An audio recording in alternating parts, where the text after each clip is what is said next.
Hadis Rasul itu dipilah-pilah oleh manusia.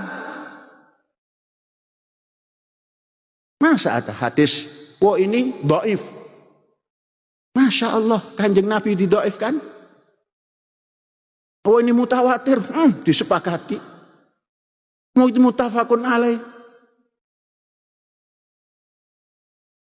Jadi tertakluk kepada pendapat orang. Yang orang itu kita belum paham. Imam Bukhari ada di Rusia. Begitu jauh. Belum ada IT. Hadis itu baru dikumpulkan 200 tahun setelah Nabi wafat, sehingga logikanya, secara logika bagaimana bisa menyampaikan yang 200 tahun sudah nggak ada. Jadi bagi orang-orang yang mengandalkan logika itu logis. Wah 200 tahun toh, itu dikarang-karang aja. Bagaimana bisa menghafal yang 200 tahun? Itu cuma karangan. Ah itu disampaikan oleh Ikhlas Goldisar. Saking pentingnya ini, saking kagetnya, anak ikut nangis tuh. Tuh saking sedihnya, itu luar biasa. Memang orang ini luar biasa. Kacau orang ini. Ya. Untung mic-nya hidup gitu kan. Gak apa-apa. Jadi teman-teman sekalian, fokus yang paling penting adalah sebetulnya ketika kalimat-kalimat ini muncul, nanti ada banyak kalimat-kalimat. Kalau Anda temukan, itu telat. Orang sekarang tuh orang pada telat. Ya, tapi Ikhlas ini dia kuat. Dia hafalan hadisnya banyak, kemudian dia kajiannya banyak, sampai dia merumuskan racun yang pertama seperti tadi. Jadi kalau orang itu terbagi 4 bagian orang dulu. Sekarang ada yang kelima. Orang dulu itu ada yang orang tahu bahwa dia tahu. Rajulun yadri annahu yadri. Yang kedua orang tahu bahwa dia tidak tahu. Ya, rajulun yadri annahu la yadri. Yang ketiga orang tidak tahu bahwa dia tahu. Rajulun la yadri annahu yadri. Itu mesti bangun. Yang keempat ada orang tidak tahu bahwa dia tidak tahu. Yang keempat ini orang bodoh tidak tahu bahwa dia bodoh. Bukan, itu orang dulu. Yang sekarang, orang sekarang ada yang kelima. Orang bodoh tidak tahu dia bodoh dan ngajak orang lain bodoh. Itu yang bahaya. Jadi kalau yang dulu menyoal hadis, dia hafal hadis. Orang sekarang nyoal hadis, baca hadis aja nggak bisa. Itu masalahnya. Nah, bagaimana persoalan kita bisa menjawabnya? Pernyataan pertama, hadis itu baru dikumpulkan, dikodifikasikan, dihimpun 200 tahun setelah wafatnya Nabi. Maka dia sampaikan tuduhan, ini baru dibuat-buat belakangan. Belum tentu Nabi menyampaikannya. Baik, apakah setiap masa yang telah berlalu menunjukkan eksistensinya tidak ada? Nah, ini sedikit agak berat ya. Apakah setiap masa yang sudah berlalu, kemudian muncul sesuatu, menunjukkan eksistensi ini tidak diakui? Nabi wafat 200 tahun setelahnya, tiba-tiba ada hadis. Apakah langsung kita tolak hadisnya? Dengan alasan karena bedanya 200 tahun. Kalau logika ini dipakai, maka kita katakan, Mas Abu, Anda pun tidak kami akui sebagai manusia. Karena Anda lahir setelah Nabi Adam wafat ribuan tahun yang lalu. Logika yang sama. Logika yang sama. Sama. Oh tidak. Saya ada kok nasabnya. Ada nasabnya. Nasabnya siapa? Ke zaman Nabi Muhammad saja. Ana bin misalnya umat Muhammad SAW.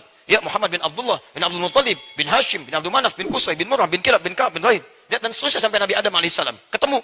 Begitu sampai ketemu, maka kita jawab, hadis pun seperti itu. Dia punya nasabnya. Dia punya urutannya. Dia punya jalurnya. Dia punya transmisinya. Ke orang disebut nasab, ke hadis disebut dengan sanad. Sanad. Hebatnya ulama kita, dari sejak zaman Nabi SAW, zaman para sahabat, sudah diduga. Makanya, mohon maaf, akan ada persoalan-persoalan menyangkut itu. Karena itulah para ulama membuat kitab-kitab yang ketat untuk merumuskan tentang jalur sanad. Sampai Imam Muslim membuat satu kitab khusus, bab khusus tentang persoalan sanad. Halaman 119, jilid pertama, paling kiri sebelah atas. Babul isnadi minaddin. Bab belajar agama sesuai urutan sanad, itu yang menentukan benar tidaknya dalam agama. Jadi ulama kita sudah melacak. Bagaimana kalau di soal nanti, maka sanadnya perjelas dulu. Makanya dalam hadis ada sanad, transmisi riwayat. Di mana Imam Al-Bukhari menyampaikan hadis padahal tidak pernah ketemu Nabi. Maka an kada sampai ke Nabi.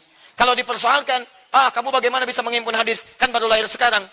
Saya menemukan dari sipulan. Sipulan mengambil dari sipulan. Sipulan mengambil dari sipulan. Sipulan yang mengambil dari sipulan. Sampai dari Nabi SAW. Apa buktinya dia hidup? Kitabnya ada. Kitab wafatnya, Wafayatul A'yan. Al-Isabah fi Tamyiz Sahabah. Kitabnya ini, Jarh wa Ta'dil. Ini sifat baiknya, ini sifat buruknya. Sampai ketahuan sifat buruknya pun ditemukan. Ditemukan. Sampai kualifikasi hadisnya. Yang sahih ini, syaratnya 5. Mattasala isnaduhu, binafil al-dhabiti, alil-al-dhabiti, min ghairi syududin, wala illatin qadihatin. Kalau di luar yang 5 ini, turun dhabitnya 1, jadi hadis Hasan. Hasan ketemu Hasan, sahih li ghairihi. Sampai turun semuanya. hadis dhaif, hadis maudhu, hadis matruk, dan seterusnya. Ada turunannya teman-teman sekalian. Semua itu dibuat ketat dan cuma dalam disiplin ilmu hadis yang bisa mengatakan riwayat sampai jelas kepada Nabi SAW.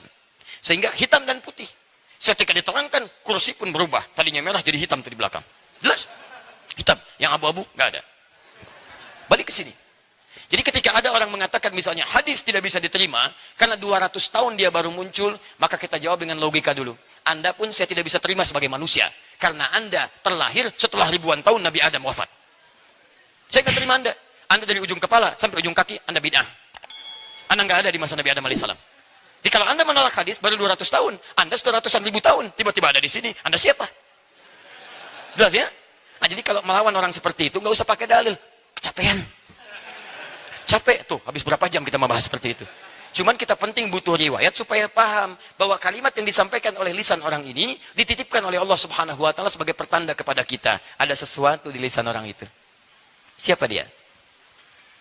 Siapa Anda sebetulnya? Kemarin pakai topi Santa, sekarang pakai kaos Santi, ya. Besok pakai begini, pakai kaosnya Sinta, besok bicara begini lagi. Anda siapa sebetulnya? Halo?